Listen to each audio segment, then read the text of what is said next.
ibang balita, PNP Highway Patrol Group nagbabala sa mga maglalasing na tsuper sa malaking multa, pagkakulong at pagtanggal ng karapatang magmaneho. Ito'y lalo't inaasahan ang dami ng mga motorista na nasa lansangan ngayong Semana Santa. Yan ang tinutukan namin kasama si Alvin Baltazar.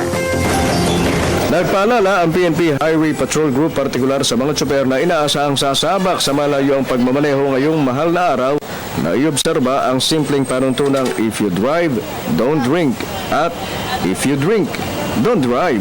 Ang paalala ay ginawa sa harap na rin ng tiyak na hindi maiiwas ang mga salo-salo na posibleng mahaluan ng konting inuman ngayong mahabang pagsasama-sama ng magkakamag-anak bunsod ng Kwaresma.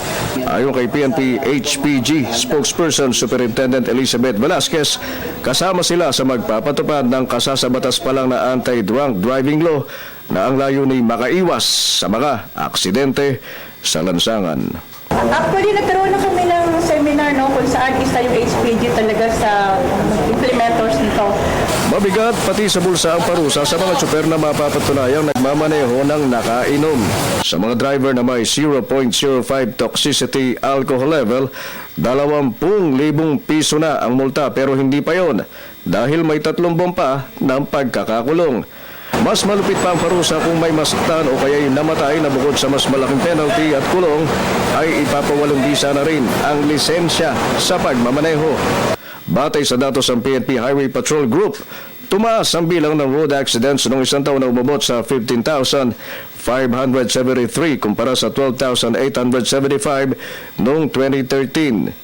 78% ng higit sa 15,000 aksidente na naitala noong 2014 dahil sa human error o kasalanan ng mismong nagmamaneho at ang dahilan, reckless driving na kung saan halos 500 insidente ay dahil sa drunk driving. Yung human error, yung pinakamataas yung overspeeding, we call it reckless driving. Meron tayong bad overtaking and bad turning, all attributed to drivers not having proper training on driving. So yun yung mga nanguna, yung mga reckless driving. Para sa Telebisyon ng Bayan, Alvin Baltazar.